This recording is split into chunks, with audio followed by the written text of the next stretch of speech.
So we'll study one by one among these vertebrates or chordate. First I'll take up fishes or pisces.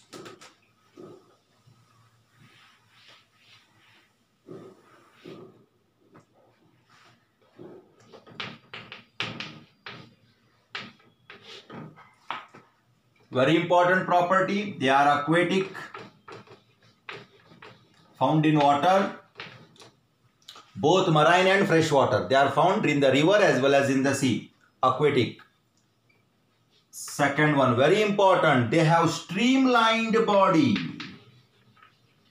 They have streamlined body. That is, if you look at the fish, this is called streamlined, or we call boat shaped, so that they can easily move in the water. Streamlined body. Gills are their respiratory organ. Gills are their respiratory organ. It is for respiration.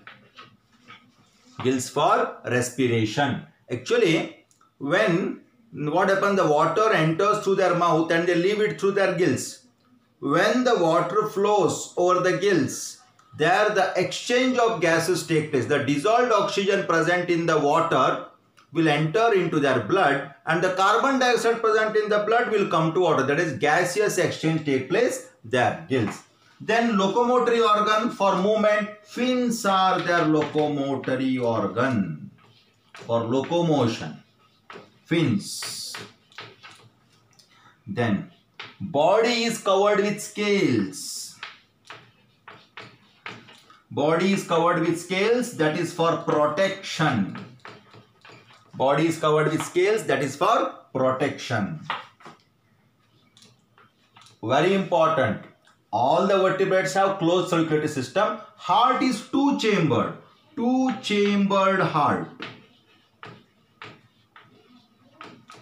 Two-chambered heart. One auricle, one ventricle, or one atrium and one ventricle. Two-chambered heart. Then all other systems are well developed. They are unisexual, male and female different, unisexual, and they are oviparous. They lay eggs generally. They are oviparous. There are some exceptions, I'll tell you that. Now, which is their endoskeleton? They have two types of endoskeleton. Some of them have bones and some of them have cartilage. Some of them have bones and some of them have cartilage. So based on that, there are two groups of fishes: bony fishes and cartilaginous fishes. And cartilaginous fishes. Actually, technically it is called as Osteichthyes and Chondrichthyes. For time being, you remember this: bony fishes and cartilaginous fishes. First is the endoskeleton is bone, and here the endoskeleton is cartilage.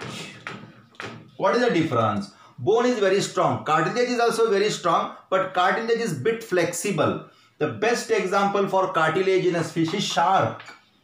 Shark is best example. Whereas all other fishes, catfish, mackerel, rohu, katla, all these are example for bony fishes. Okay. Now, the second difference is, bony fishes are generally oviparous. And cartilaginous fishes are viviparous.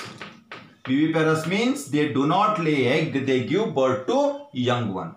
Third one, there are many differences. I am going to tell you the important one. Third one, here mouth is terminal.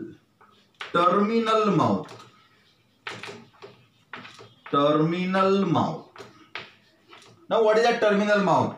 If you take the mouth of the fish, mouth will be here. Terminal mouth. Here the mouth is ventral. If you look at the shark like this, okay, mouth will be here. So it is ventral. So like this, there are some differences between bony fish and cartilaginous fishes, but most of their properties are common. So this is all about fishes. Next we'll move on to amphibians. The next class of vertebrate is amphibia, or we call amphibians. Amphibians.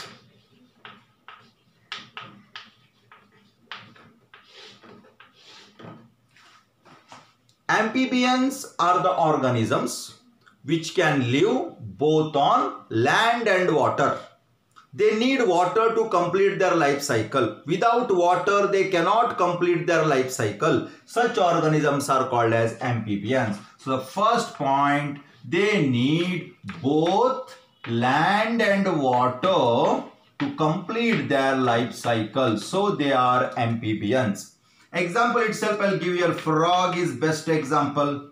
Same like frog, there is toad, there is salamander, then there is ichthyophis. These all are example for amphibians. Now, skin is smooth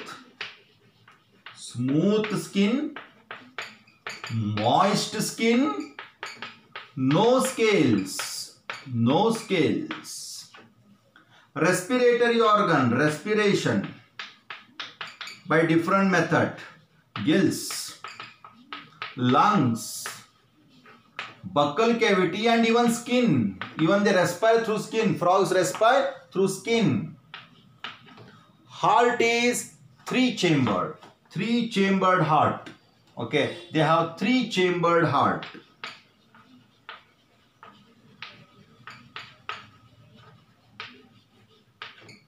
Three-chambered heart. I'll rub this part. Then the very important, which is the locomotory organ. They have a pair of limbs.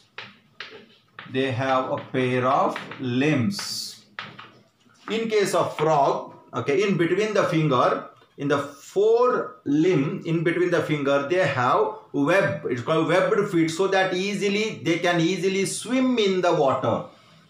But remember, there is one amphibian without limb, limbless amphibian, which looks like snake. Even snakes, they do not have limbs, but they are reptile. Limbless amphibian. And the example for that is ichthyophis. Which resembles like snake, but it's not actually snake. Then coming to that very important property, and that is the most important property, they show indirect development, and before that external fertilization. Fertilization take place in the water. Male and female gamete fuse together in the water. That is called external fertilization. And the eggs, very soft egg, they just remain in the water. Then they hatch out into young one, which does not look like frog, but it looks like a fish is called as tadpole. Tadpole larva. Further, it develops into adult frog. This is called as metamorphosis. Now we'll move on to the next one, that is reptilia. Reptiles.